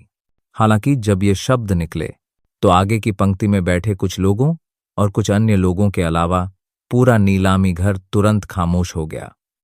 हालांकि सफेद बालों वाला बूढ़ा व्यक्ति मंच के नीचे भीड़ को मुस्कुराते हुए देखता रहा और एक शब्द भी नहीं बोला। जब बर्बर यान ने गोली छीनने की कोशिश कर रहे कुछ लोगों को मार डाला तो सबको समझ आ गया कि बाकी शो कुछ बड़े दलों का है। जल्द ही बोली का अगला दौर शुरू हो गया। 10 लाख। सबसे पहले बोली लगाने वाला एक सफेद वस्त्रधारी व्यक्ति था जो आगे की पंक्ति में बैठा था। वह यागर शहर के सबसे नजदीकी शहर के अधिपति का बेटा था। उसका नाम मोबिल था और वह एक घमंडी और निरंकुश व्यक्ति था। उसने एक बार वायना दल के संसाधन लाने वाली गाड़ी को जबरदस्ती जब्त करने की कोशिश की थी, लेकिन अपने पिता की वजह से वायना दल ने मामला अनसुलझा ही छोड़ दिया। मोबिल के बाद कई लोगों ने एक के बाद एक बोली लगानी शुरू कर दी। रैंक 7 की जोंग ब्रेकिंग पिल की कीमत वास्तव में 17 लाख स्वर्ण मुद्राओं तक बढ़ा दी गई थी और इस बोली का मालिक मोबिल था। लबाब ने भी इस दौरान कुछ बार बोली लगाई थी। जब भी वह आवाज लगाता तो भीड़ को पता चल जाता कि उस निजी कमरे में वाकई कोई है जो बहुत देर से नहीं खुला था। हालांकि जब मोबिल ने लबाब की आवाज सुनी तो वह ठंडे भाव से मुस्कुराया और उसकी पहले से थोड़ी सिकुड़ी हुई भौहों पर उपहास का भाव था। अंत में मोबिल की बोली अभी भी अधिक थी और लबाब भी इस ज्यादा कीमत से दब गया। लबाब का चेहरा उदास था। उसने गहरी सांस ली, मानो उसने कोई फैसला कर लिया हो। वह एक बार फिर उठा और स्क्रीन के बाहर देखने लगा। 100 आत्मा सिक्के। जब मोबिल ने यह सुना तो उसकी पुतलियां अचानक सिकुड़ गईं। वह फिर चुप हो गया और नाराज होकर अपनी सीट पर लौट आया। लबाब के यह कहते ही वहां सन्नाटा छा गया। यहां तक कि लबाब के पीछे बैठे वायना दल के लोग भी दंग रह गए। केवल ध्रुव ने सभी को अजीब तरह से देखा। काफी देर कहाँ पर आहा देसी दिखली है बाद मंच पर सफेद बालों वाला बूढ़ा आदमी होश में आया। उसने लकड़ी का हथौड़ा सामने नीलामी की मेज पर पटका और जोर से बोला, वायना दल के लीडर लबाब ने 100 आत्मा सिक्कों की बोली लगाए हैं। क्या कोई ऊंची बोली है? नीलामी हॉल में मौजूद सभी लोग अचानक जाग गए। पहले शांत नीलामी हॉल अचानक शोरगुल से भर गया, मानो कोई बाजार हो जो अभी अभी व्यापार के लिए खुला हो। एक एक करके वायना दल के बुजुर्ग लबाब के पीछे खड़े हो गए। उनकी आंखें गुस्से से लबाब को घूर रही थीं। हालांकि ध्रुव के मौजूद होने के कारण किसी ने भी कोई तीखी फटकार नहीं लगाई। उन्होंने बस गुस्से से लबाब को घूरा। लबाब अभी भी शांत दिख रहा था। हालांकि उसने 100 आत्मा सिक्के बोले थे, फिर भी उसकी आंखें जोंग ब्रेकिंग पिल को स्थिर गति से देख रही थीं और सफेद बालों वाले बूढ़े व्यक्ति के अंतिम निर्णय की प्रतीक्षा कर रही थीं। थोड़ी देर बाद सफेद बालों वाले बूढ़े ने नीलामी कक्ष में लोगों की तरफ मुस्कुराते हुए देखा। उसने हाथ में लकड़ी का हथौड़ा पटका और जोर से बोला, वायना दल के लीडर लबाब को रैंक 7 की जोंग ब्रेकिंग पिल जीतने के लिए बधाई। जैसे ही लकड़ी का हथौड़ा गिरा, सिर्फ धमम की आवाज सुनाई दी। हथौड़ा गिरा और आवाज शांत हो गई। सफेद बालों वाले बूढ़े की आवाज लबाब और बाकी लोगों के कानों में भी पड़ी। लबाब भावशून्य होकर सीट पर बैठ गए। वायना दल के बाकी बुजुर्गों की बात करें तो प्रथम बुजुर्ग के अलावा बाकी सभी के चेहरे पर उदासी छाई हुई थी। उन्होंने एक उदास आह भरी और जोर से अपनी सीटों पर बैठ गए। जब क्रिस्टल प्लेटफॉर्म पर सफेद बालों वाले बूढ़े व्यक्ति ने नीलामी की एक और वस्तु निकाली तो निजी कमरे में मौजूद सभी लोगों का ध्यान फिर स्क्रीन की ओर चला गया। सफेद बालों वाले बूढ़े ने एक लबादा निकाला और एक बार फिर साफ आवाज में सबको लबादे की खूबियों से परिचित कराया। ध्रुव ने बस एक नजर डाली और फिर उसे अनदेखा कर दिया। उसने बगल में खड़े लबाब की तरफ अपना सिर घुमाया। लबाब ने ध्रुव की नजरों को भांप लिया और उसे नजरअंदाज करने की हिम्मत नहीं की। उसने आदरपूर्वक ध्रुव की तरफ अपना सिर घुमाया और पूछा, वरिष्ठ, क्या आपके कोई प्रश्न हैं या क्या आप इस लबादे में रुचि रखते हैं? यदि ऐसा है तो मैं तुरंत वरिष्ठ को उसे पाने में मदद करूंगा। यह कहते हुए उसने अपना सिर घुमाकर लबादे की ओर देखा। ध्रुव ने अपने होंठ सिकोड़े और लबाब से अपना सिर पीछे मोड़ने को कहा। ध्रुव ने लबाब की संदिग्ध निगाहें देखीं, मुस्कुराया और सिर हिलाया। तभी उसने अपना मुंह खोला और उत्सुकता से पूछा, अरे, वह आत्मा सिक्का क्या है जिसका इस्तेमाल तुमने गोली की नीलामी में किया था? मुझे इसके बारे में बताओ। यह सुनकर लबाब ने अपनी भौहें उठाईं और भौहें चढ़ाने से खुद को नहीं रोक पाया। उसके हाव भाव थोड़े अजीब थे। उसने ध्रुव की तरफ ऐसे देखा जैसे किसी मूर्ख को देख रहा हो और पूछा, वरिष्ठ, आप वास्तव में नहीं जानते कि आत्मा सिक्के क्या हैं? ये शब्द सुनते ही ध्रुव की पुतलियां थोड़ी सिकुड़ गईं और उसका चेहरा थोड़ा बदल गया। वह एक पल के लिए स्तब्ध रह गया। फिर उसने आंखें घुमाईं और बोलना जारी रखा। अतीत में मैं हमेशा गहरे पहाड़ों में ट्रेनिंग लेता रहा हूं। हालांकि मैं पहले भी बाहर आ चुका हूं, यह पहली बार है जब मैंने आत्मा सिक्के जैसी किसी चीज के बारे में सुना है। इसलिए मुझे इसके बारे में बताएं। मुझे देखने दें कि इस आत्मा सिक्के का क्या उपयोग है। अगर भविष्य में मौका मिला तो मैं अपने उपयोग के लिए कुछ लाख आत्मा सिक्के हासिल करूंगा। यह सुनते ही लबाब के मुंह का कोना फड़क उठा। वरिष्ठ ध्रुव, भले ही आपकी ताकत विद्वान रैंक तक पहुंच गई हो, आपको क्या लगता है कि आत्मा सिक्के क्या हैं? मेरे वायना दल ने पिछले कुछ 100 सालों में जो आत्मा सिक्के जमा किए हैं और अजिमा दल, हमारे दोनों दलों के पास कुल मिलाकर केवल 20 से 30 हजार आत्मा सिक्के हैं। आपने तो बस मुंह खोलकर कुछ लाख सिक्के की बोला है। मुझे डर है कि अगर मैं लूट भी लूं तो भी मुझे इतने आत्मा सिक्के नहीं मिलेंगे। लबाब ने ये शब्द जोर से नहीं कहे और न ही उसने इन्हें जोर से कहने की हिम्मत की। इससे पहले ध्रुव ने उसे साफ साफ चेतावनी दी थी कि अगर उसने कुछ भी ऐसा कहा जिससे ध्रुव नाराज हो जाए तो ध्रुव उसे थप्पड़ मार सकता है। इसलिए लबाब ने अपने दिल में एक पल के लिए विचार करने के बाद अपने शब्दों को व्यवस्थित किया और ध्रुव को समझाने के लिए अपना मुंह खोला। आत्मा सिक्के इस दुनिया की असली आम मुद्रा हैं। वे सोने के सिक्कों से अलग हैं। आत्मा सिक्के आत्माई पत्थरों से गढ़े जाते हैं, जो जमीन की शक्ति से पृथ्वी की शिराओं में लंबे समय तक एकत्रित होते रहते हैं। एक आत्मा सिक्का 1 लाख सोने के सिक्कों के बराबर होता है। हालांकि निश्चित रूप से कोई भी ऐसा नहीं है जो आत्मा सिक्कों को सोने के सिक्कों से बदलने को तैयार हो। आखिरकार सोने के सिक्के केवल सांसारिक धन हैं। एक सच्चे मजबूत व्यक्ति के लिए वे पूरी तरह से बेकार हैं। दूसरी ओर आत्माएं पत्थर पर एक प्रकार के शक्ति क्रिस्टल होते हैं जो अत्यंत शुद्ध प्राकृतिक शक्ति से भरे होते हैं। ये योद्धाओं को तेज ही से ट्रेनिंग लेने में मदद करते हैं और एक उच्च गुणवत्ता वाला ट्रेनिंग संसाधन है। इसके अलावा आत्माएं पत्थर का उपयोग कुछ संरचनाओं के लिए शक्ति स्रोत के रूप में भी किया जा सकता है और संरचनाओं के संचालन में सहायता के लिए भी किया जा सकता है। बेशक आत्माएं पत्थर को निम्न श्रेणी, मध्यम श्रेणी और उच्च श्रेणी के आत्माएं पत्थर में भी विभाजित किया जाता है। आत्माएं पत्थर के विभिन्न ग्रेड उनमें निहित प्राकृतिक शक्ति की मात्रा और शक्ति की शुद्धता पर निर्भर करते हैं। हालांकि कुछ अत्यंत दुर्लभ उच्च श्रेणी के आत्माएं पत्थर भी हैं जिन्हें योद्धा सीधे अवशोषित करके अपनी शक्ति बढ़ा सकते हैं। हालांकि इन आत्माएं पत्थर की दुर्लभता कुछ विलुप्त जड़ी बूटियों से कम नहीं है। इन्हें पाना बेहद मुश्किल है। अगर किसी को ये मिल भी जाए तो उन्हें इसे जल्दी से अवशोषित करके शुद्ध करना होगा। ऐसा इसलिए है क्योंकि अगर किसी शक्तिशाली व्यक्ति को पता चल जाए कि किसी के पास उच्च श्रेणी का आत्माई पत्थर है तो उसके लिए सचमुच एक घातक आपदा आ सकती है। आखिरकार जैसा कि कहा जाता है, एक साधारण व्यक्ति निर्दोष होता है, लेकिन जेड की अंगूठी को संजोकर रखना अपराध बन जाता है।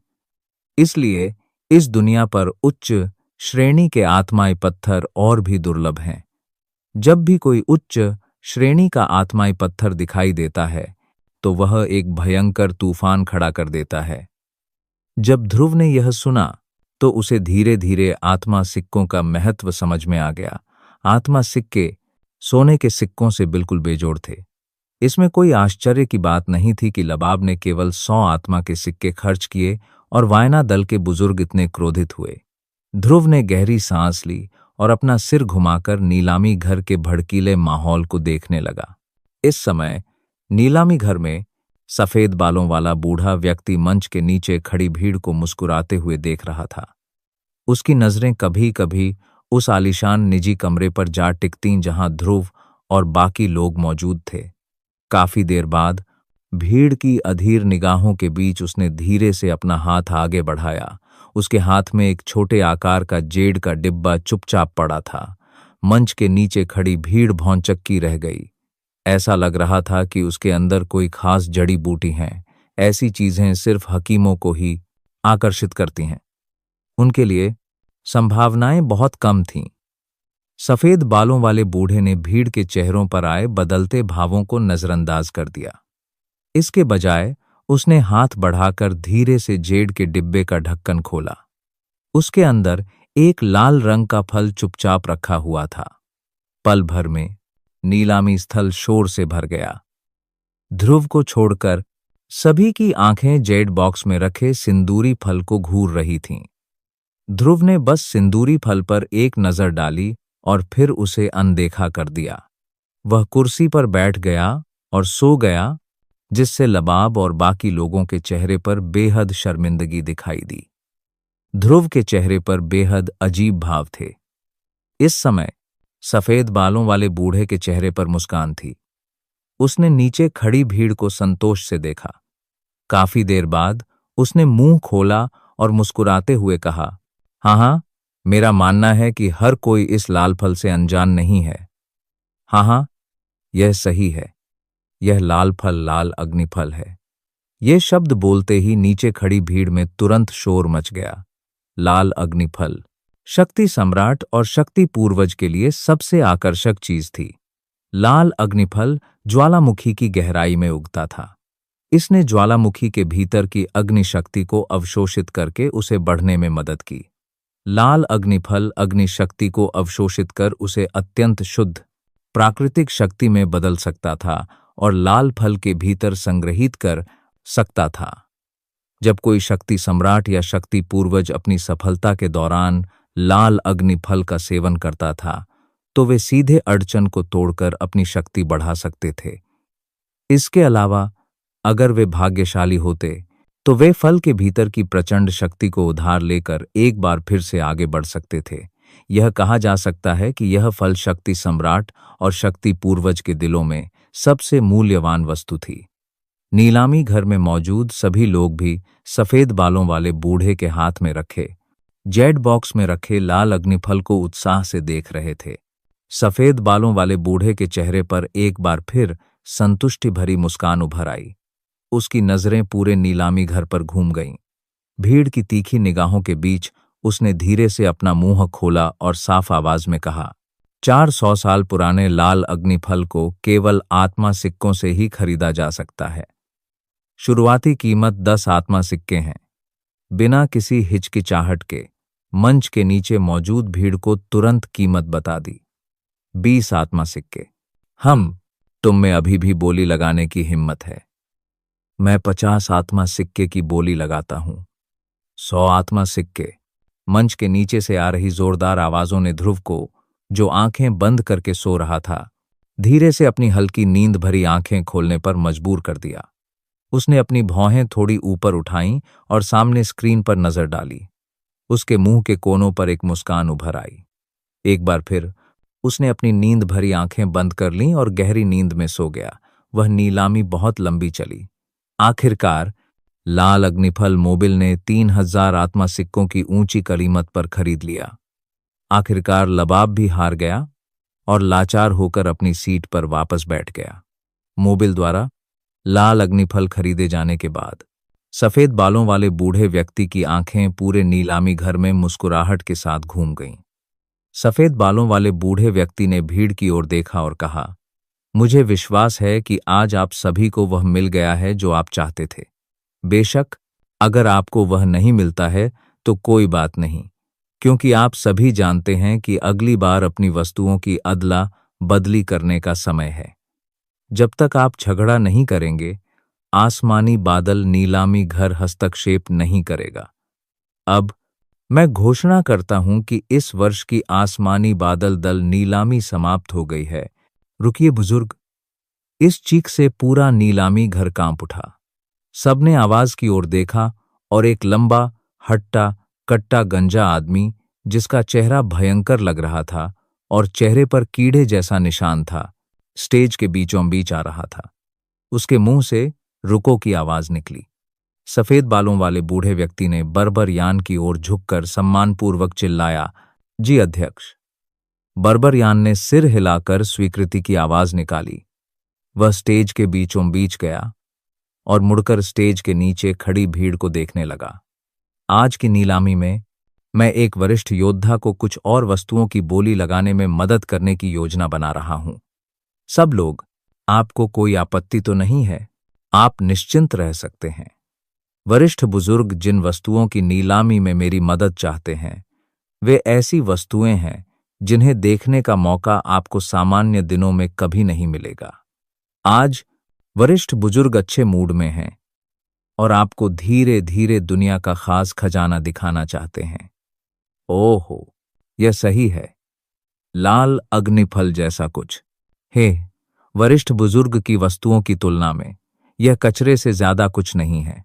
जैसे ही ये शब्द निकले, पूरे नीलामी घर में कोलाहल मच गया।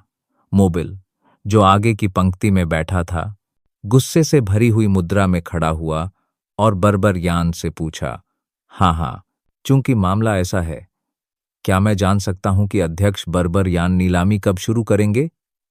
हाँ हाँ हाँ हाँ हाँ, ठीक है, मैं घोषणा करता हूं कि नीलामी जारी रहेगी। याद रखें, वस्तुओं की नीलामी केवल आत्मा सिक्कों से ही की जा सकती है। पूरा नीलामी घर एक बार फिर हंगामे में डूब गया। बर्बर यान ने शरारत भरी हौंसी निकाली। उसका भयंकर चेहरा और आंखों को लुभाने वाला निशान मंच के नीचे खड़े लोगों के मुंह के कोनों को सिकोड़ रहा था। हालांकि उनके सामने खजाना होने के कारण उन्हें इसकी कोई परवाह नहीं थी। वे बस अपने दिलों में मचलती हुई बेचैनी को सहते हुए देखते रह सकते थे। बर्बर यान ने भीड़ की ओर देखते हुए मुस्कुराया।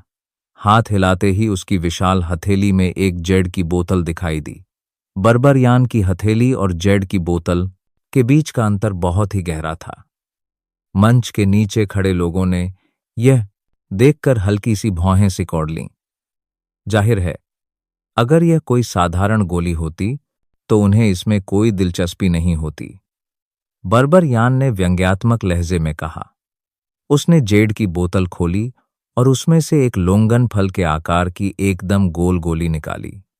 जैसे ही गोली बाहर निकली, एक बेहद तेज गोली की खुशबू ने तुरंत पूरे नीलामी घर को भर दिया। वहां मौजूद सभी लोगों के चेहरे एक पल में बदल गए।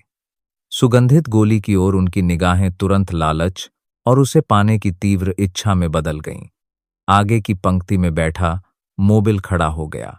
बर्बर यान के हाथ में गोली देखते ही उसका चेहरा उत्तेजना से लाल हो गया। वह बर्बर यान को आवाज लगाने के लिए बेताब था। अध्यक्ष बर्बर यान, क्या मैं जान सकता हूं कि इस गोली की नीलामी कैसे होगी?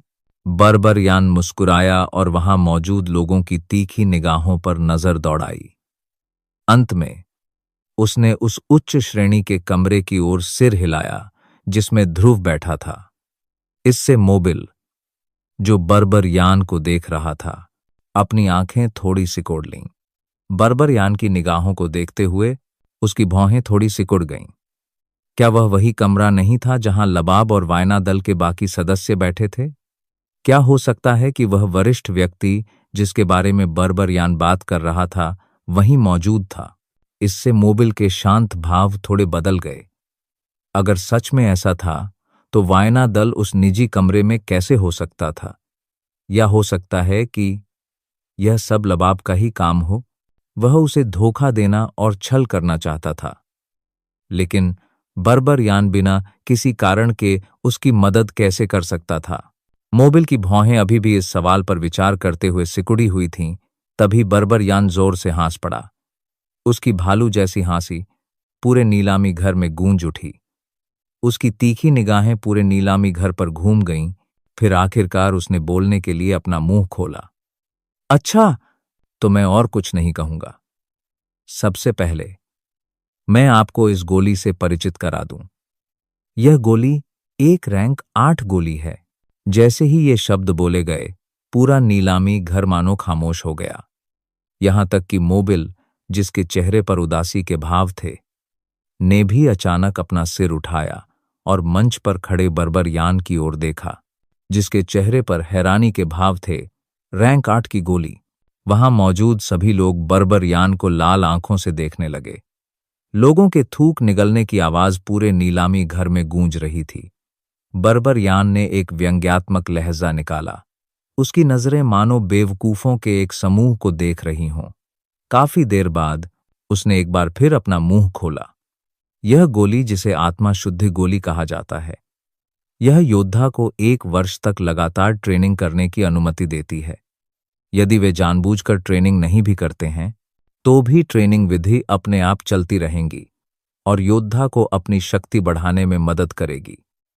इसके अलावा यदि इसे साधना विधि के साथ इस्तेमाल किया जाए तो गति सामान्य से भी अधिक तेज होगी। जैसे ही ये शब्द बोले गए, नीलामी घर में तुरंत हंगामा मच गया। कुछ लोग तो खड़े हो गए और पहले वाले लोगों की तरह जबरदस्ती गोली छीनने की कोशिश करने लगे। हालांकि मौत ने उन्हें पीछे खींच लिया। जिन लोगों ने पहले कदम उठाया था, उन्हें इसकी अच्छी कीमत चुकानी पड़ी। इस नाजुक घड़ी में उनके दिलों में छिपे डर ने उन्हें बचा लिया। जैसे ही उन्होंने मंच पर बर्बर यान को देखा, जो कुछ लोग नाराज होकर खड़े हो गए थे, वे अपनी सीटों पर लौट आए। उनकी आंखों में अदम्य लालच भरा था। बर्बर यान ने उन चंद लोगों की तरफ देखा जो अपनी सीटों पर लौट आए थे और तिरस्कार भरी नजरों से देख रहे थे, और एक व्यंग्यात्मक मुस्कान उनके चेहरे पर उभर आई थी। उसके चेहरे पर उभरी भयंकर मुस्कान के कारण उसकी मुस्कान कुछ डरावनी लग रही थी। इससे कुछ लोग अनजाने में ही कांप उठे और उनके माथे से ठंडे पसीने की बूंदें टपकने लगीं। बर्बर यान ने अपनी विशाल हथेली से सामने नीलामी मंच पर जोरदार तमाचा मारा। तमाचे की आवाज ने सबका ध्यान अपनी ओर खींच लिया। संतुष्टि में सिर हिलाते हुए बर्बर यान ने स्पष्ट स्वर में कहा, रैंक 8 की आत्मा शुद्ध गोली, शुरुआती कीमत 200 आत्मा सिक्के है। ये शब्द कहते ही पूरा नीलामी घर फिर से शोरगुल से भर गया। बिना किसी हिचकिचाहट के मोबिल खड़ा हो गया और बर्बर यान पर चिल्लाया, मैं 500 आत्मा सिक्के की बोली लगाता हूं। जहां तक अन्य दलों के लोगों का प्रश्न है, वे जरा भी पीछे नहीं रहे और एक के बाद एक चिल्लाते रहे, 800 आत्मा सिक्के, 900 आत्मा सिक्के, मैं 1200 आत्मा सिक्के की बोली लगाता हूं। कौन मुझसे लड़ने की हिम्मत करता है? मैं उसे अभी काट डालूंगा। जैसे ही ये शब्द बोले गए, बर्बर यान ने उस व्यक्ति को घूरते हुए ठंडी खर्राटे भरी। हम्फ, महोदय, आपके शब्द थोड़े ज्यादा हैं। ये शब्द सुनकर वह व्यक्ति अचानक चौंक गया। उसके चेहरे का भाव थोड़ा बदल गया और उसने माफी मांगी और नाराजगी से अपनी सीट पर वापस आ गया।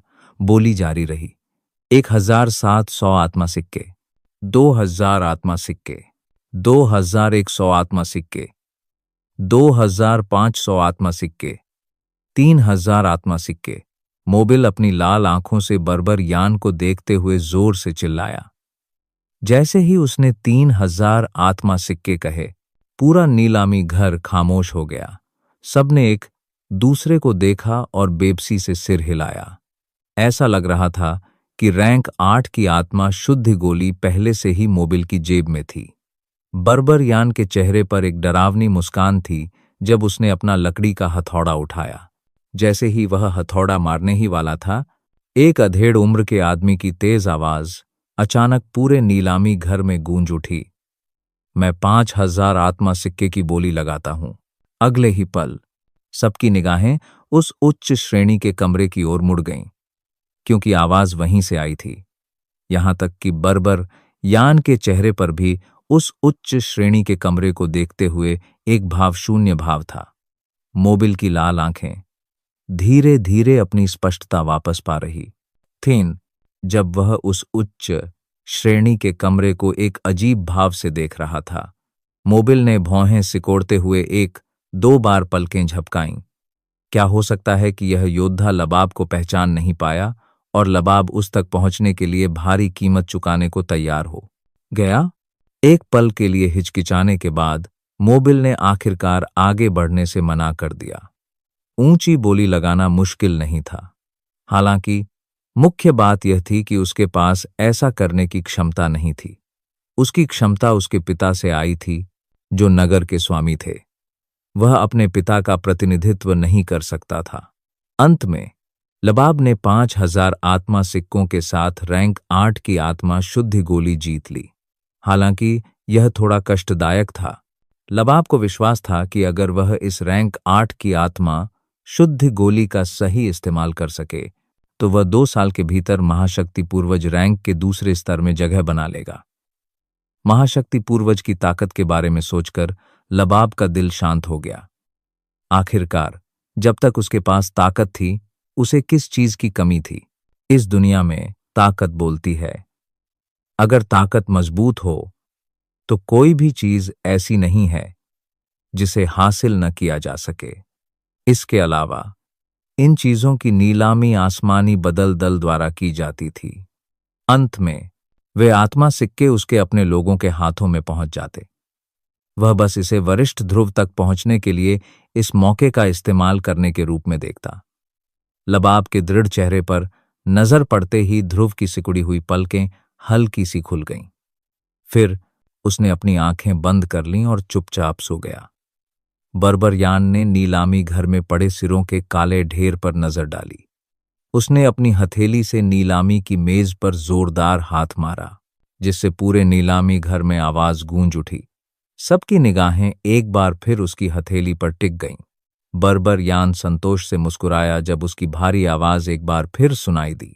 उसने अपनी हथेली आगे बढ़ाई और उसके हाथ में एक चांदी का स्क्रॉल दिखाई दिया। इसके बाद उसने स्पष्ट स्वर में कहा, दूसरी नीलामी वस्तु है हाई लेवल युद्ध तकनीक, बिजली ड्रैगन स्काई की दहाड़। इसके तुरंत बाद बर्बरयान ने अपना दूसरा हाथ आगे बढ़ाया और उसके दूसरे हाथ में एक और चांदी का स्क्रॉल प्रकट हुआ। उसके हाथ के एक झटके से स्क्रॉल खुल गया। टकराना। पल भर में एक बिजली का ड्रैगन स्क्रॉल से निकलकर आसमान में उड़ गया, जिससे गड़गड़ाहट की लहरें गूंज उठीं। जैसे ही बिजली का ड्रैगन ऊपर उठा, हवा कांप उठी और कहीं से बिजली की लड़ियां फूट पड़ीं। यह दृश्य देखकर मंच के नीचे मौजूद सभी लोग एक एक करके पीछे हट गए और चारों दिशाओं में बिखर गए। यह देखकर मोबिल मंच से हटना चाहता था, लेकिन उसने देखा कि बर्बरयान ने अपने दूसरे हाथ से स्क्रॉल हवा में फेंक दिया। हथेली के प्रहार से शक्ति से संघनित एक शक्ति हथेली हवा से प्रकट हुई और मोबिल की ओर झपटी। यह देखकर मोबिल के हाव भाव एकदम बदल गए। उसका शरीर, जो क्रिस्टल पत्थर के मंच की ओर उड़ रहा था, हवा में तेजी से घूम गया। उसने क्रिस्टल पत्थर के मंच के किनारे पर कदम रखा और उछलकर बाहर आ गया। विशाल शक्ति हथेली भी धीरे धीरे हवा में पीछे हट गई और अंततः गायब हो गई। शक्ति हथेली के गायब हो जाने के बाद बर्बरयान की क्रोध से भरी हुई आवाज बाहर आई, युवराज मोबिल, क्या ऐसा है कि आप मेरे नीलामी घर के नियमों को तोड़ना चाहते हैं? क्या आप मुझसे कुछ छीनने की कोशिश कर रहे हैं? मैं आपको बता दूं, यह आपका उत्तरी शहर नहीं है। यह सुनकर मोबिल चौंक गया। वह जानता था कि इस बार बर्बरयान सचमुच गुस्से में है। उसने जल्दी से पीछे हटना बंद कर दिया और बर्बरयान की ओर हाथ जोड़कर माफी मांगी। मैं स्वाभाविक रूप से नीलामी घर के नियमों को जानता हूं। हालांकि युद्ध तकनीक की शक्ति को देखने के बाद मैं अपनी जिज्ञासा को नियंत्रित नहीं कर सका। इसलिए मैं जांच करने के लिए मंच पर जाना चाहता था। मैं लापरवाह था और लगभग एक बहुत बड़ी गलती कर बैठा। मुझे उम्मीद है कि अध्यक्ष बर्बरयान मुझे माफ कर देंगे। बर्बरयान ने मोबिल को घूरा। जैसे ही वह बोलने वाला था, उसे अचानक एक हड्डियां कंपा देने वाली ठंडी खर्राटें सुनाई दीं। जब यह ठंडी खर्राटें निकलीं, तो पूरा नीलामी घर तुरंत शांत हो गया। किसी की भी सांस लेने की हिम्मत नहीं हुई। उनके शरीर कांपने लगे, मानो वे 10,000 साल पुरानी बर्फ में हों, जिससे उन्हें बहुत ठंड लग रही थी। जब बर्बरयान ने यह ठंडी खर्राटें सुनी, तो उसका शरीर तुरंत सुस्त पड़ गया। एक पल बाद बर्बरयान ने जल्दी से अपने हाथों को ध्रुव के उच्च स्तरीय निजी कमरे की ओर मोड़ा और झुककर प्रणाम किया। यह जूनियर अपने कर्तव्य में विफल रहा है और किसी को उस वस्तु को दूषित करने की अनुमति दी है जिसे वरिष्ठ नीलाम करना चाहते थे। मुझे आशा है कि वरिष्ठ मुझे क्षमा कर देंगे। यदि वरिष्ठ संतुष्ट नहीं है, तो यह जूनियर उस व्यक्ति को मार देगा जिसने वरिष्ठ की दिव्य वस्तु को दूषित किया है। बोलते हुए वह मोबिल पर हमला करने ही वाला था कि तभी आवाज का मालिक एक बार फिर बोला, ठीक है, इस बार मैं तुम्हें छोड़ देता हूं। इसे तुम जूनियर्स को एक मौका देने जैसा समझो। अगर तुमने दोबारा ऐसा किया तो तुम्हें कोई कार्रवाई करने की जरूरत नहीं है, मैं खुद कर लूंगा। ये शब्द बोलते ही नीलामी घर में मौजूद सभी लोगों को अचानक ठंड और अंधेरे का एहसास हुआ। बर्बरयान और मोबिल ने झट से सिर हिलाकर जवाब दिया। उन्होंने जरा भी लापरवाही बरतने की हिम्मत नहीं की। पहले सुनाई गई आवाज से जो हल्की ताकत का एहसास हुआ, उससे मोबिल अंदाजा लगा सका कि इस व्यक्ति की ताकत कम से कम 5 सितारा महाशक्ति पूर्वज जितनी तो होगी ही। ऐसा नहीं था कि उसके उत्तरी शहर में कुलीन महाशक्ति पूर्वज नहीं थे। हालांकि अपने उत्तरी शहर की ताकत के साथ वह इतने ताकतवर योद्धा को नाराज नहीं कर सकता था। एक पल सोचने के बाद उसे अपने दिल में इसके परिणाम समझ आ गए और उसने स्वाभाविक रूप से हार मान ली। इस छोटे से अंतराल के बाद नीलामी स्वाभाविक रूप से जारी रही। हालांकि नीलामी घर में किसी ने भी लापरवाही से बोलने की हिम्मत नहीं की। उन्होंने अपनी ताकत का इस्तेमाल दूसरों पर अत्याचार करने के लिए नहीं किया। इसके बजाय उन्होंने नीलामी के नियमों का पालन किया, जिससे नीलामी घर का माहौल थोड़ा अजीब हो गया। नीलामी घर के उच्च स्तरीय कमरे में लबाब ने ध्रुव की ओर देखा, जो आंखें बंद किए खर्राटे ले रहा था। लबाब की आंखें सम्मान से भर गईं। ध्रुव की ओर देखते हुए उसके मुंह के कोने पर एक मुस्कान आ गई और उसने धीरे से कहा, वरिष्ठ ध्रुव, बहुत धन्यवाद। लबाब की आंखें थोड़ी सिकुड़ गईं, लेकिन वह फिर मुस्कुराया। उसने कुछ और नहीं कहा और चुपचाप नीलामी देखता रहा। पिछली बात के बाद इस नीलामी में सभी की पहले से ही काफी दिलचस्पी थी। हालांकि उस वरिष्ठ के शब्द थोड़े कठोर थे, लेकिन नीलाम की जा रही सभी वस्तुएं असाधारण थीं। इसलिए सभी ने इसे स्वीकार कर लिया। मैं बस उन्हें अपने नियमों का पालन करने के लिए कह रहा था। जब तक वे सही ढंग से बोली लगाते और कोई हरकत नहीं करते, तब तक मैं उन पर कोई ध्यान नहीं दूंगा। नीलामी ऐसी ही होनी चाहिए। अंतराल के बाद बर्बरयान ने नीलामी जारी रखी। नीलामी घर में एक जोरदार और स्पष्ट हंसी गूंज उठी। बर्बरयान का चेहरा उग्रता से भर गया और वह जोर से हंसा और बोला, ठीक है, अभी जो हुआ वह तो बस एक छोटा सा अंतराल था। इसे दिल पर लेने की जरूरत नहीं है। आगे मैं इस तकनीक का परिचय सभी को दूंगा। बोलते हुए उसने बिना खोले हुए स्क्रॉल को हाथ में लिया और उसे सबके सामने ऊपर उठाया। फिर उसने अपना मुंह खोला और कहा, रैंक 3 तकनीक, बिजली ड्रैगन की दहाड़। बिजली मूल शक्ति तकनीक। इस तकनीक की ट्रेनिंग के बाद व्यक्ति स्वर्गीय बिजली को एक साथी के रूप में उपयोग कर सकता है और इसे अपने शरीर के भीतर एक बिजली ड्रैगन में बदल सकता है। इस बिजली ड्रैगन का उपयोग स्वर्गीय बिजली को बुलाने के लिए किया जा सकता है। जब कोई योद्धा इस तकनीक की ट्रेनिंग करता है, तो वह युद्ध के दौरान अपने दुश्मनों पर हमला करने में मदद के लिए स्वर्गीय बिजली को भी बुला सकता है। इसकी शक्ति बहुत अधिक है और इसे एक महान तुरुप के पत्ते के रूप में इस्तेमाल किया जा सकता है। अपनी बात समाप्त करने के बाद बर्बरयान ने रैंक 3 तकनीक पकड़े हुए अपना हाथ वापस खींच लिया और खुले हुए स्क्रॉल को पकड़े हुए अपना दूसरा हाथ आगे बढ़ा दिया। फिर उन्होंने कहा, यह एक युद्ध तकनीक है जो बिजली ड्रैगन की दहाड़ का पूरक है। यह एक रैंक 3 की हाई लेवल तकनीक है और इसे बिजली ड्रैगन की दहाड़ कला कहा जाता है। ये शब्द कहते ही मंच के नीचे खड़ी भीड़ एक बार फिर शोर मचाने लगी। साधना पद्धति का एक छोटा सा स्क्रॉल ही इतना शक्तिशाली होता है। अगर इसमें एक तकनीक भी जोड़ दिया जाए तो इसकी शक्ति कितनी अविश्वसनीय होगी।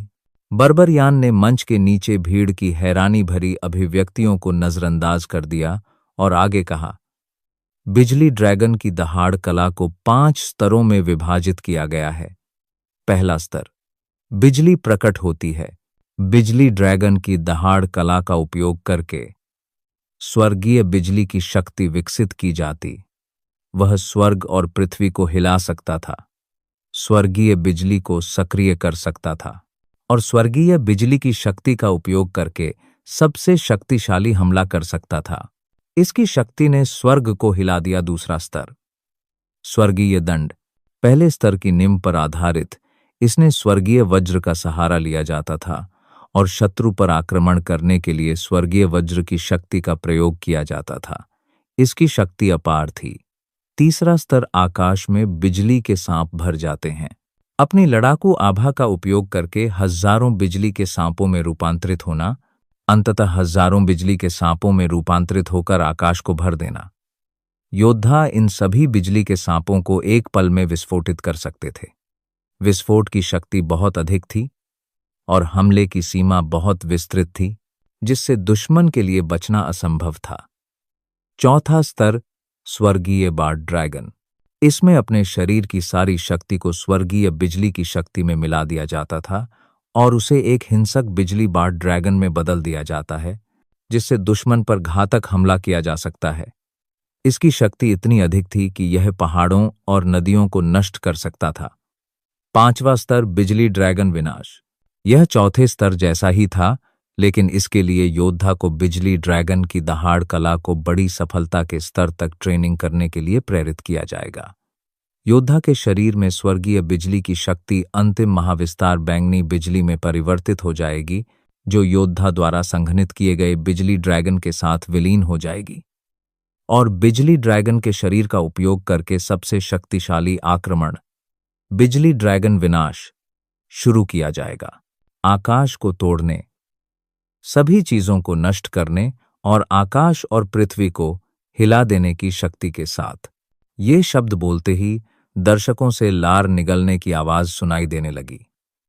यहां तक कि जो लोग बिजली मूल शक्ति वाली तकनीकों की ट्रेनिंग नहीं करते थे, वे भी बर्बर यान को उग्र भावों से देख रहे थे। उनकी आंखें लालच और लालसा से भरी थीं, जिसे मिटाया नहीं जा सकता था। कुछ लोग तो इस बात से भी नाराज थे कि उनके पास बिजली मूल शक्ति वाली तकनीकें नहीं थी। वे इतनी अच्छी तकनीकों से क्यों चूक गए? बर्बर यान ने अपने नीचे खड़ी भीड़ को गुस्से से देखा और जोर से अपनी हथेली नीलामी की मेज पर पटक दी। कई जोरदार थप्पड़ों के बाद मजबूत नीलामी की मेज टूटने लगी। टक्कर की आवाज शांत होने के बाद सबकी नजरें बर्बर यान पर पड़ीं। बर्बर यान एक कदम आगे बढ़ा और दर्शकों पर अपनी नजरें घुमाईं। तो दोस्तों, यह था ध्रुव रिटर्न का आज का एपिसोड, सिर्फ और सिर्फ आपके अपने चैनल स्टोरी वोकल पर। उम्मीद है कि आपको कहानी अच्छी लगी होगी। अगर वीडियो पसंद आया हो तो लाइक और शेयर जरूर करें और चैनल को सब्सक्राइब करना न भूलें, ताकि आपको हर नए एपिसोड की जानकारी तुरंत मिल सके। साथ ही हमारे टेलीग्राम चैनल से जुड़ना मत भूलें। वहां आपको खास अपडेट्स और अगली कहानियों की झलकियां सबसे पहले मिलेंगी। लिंक डिस्क्रिप्शन में दिया हुआ है। कमेंट करके बताइए कि आज के पार्ट का आपका फेवरेट मोमेंट कौन सा रहा। मिलते हैं अगले एपिसोड में, तब तक के लिए धन्यवाद।